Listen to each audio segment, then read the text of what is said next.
Magandang araw mga idol. Update ko lang po kayo yung mga motorista natin na dumadaan sa Sampaloc to Belenvis, Tagaytay.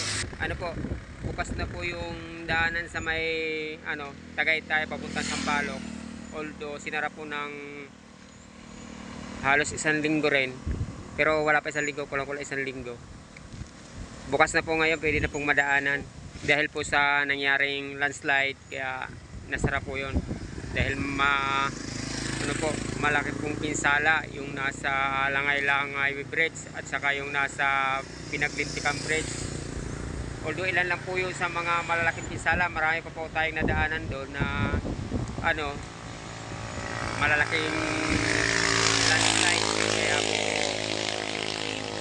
sira yung daan na yun. Papasalamat po tayo sa DP dahil sa mabilis nilang trabaho.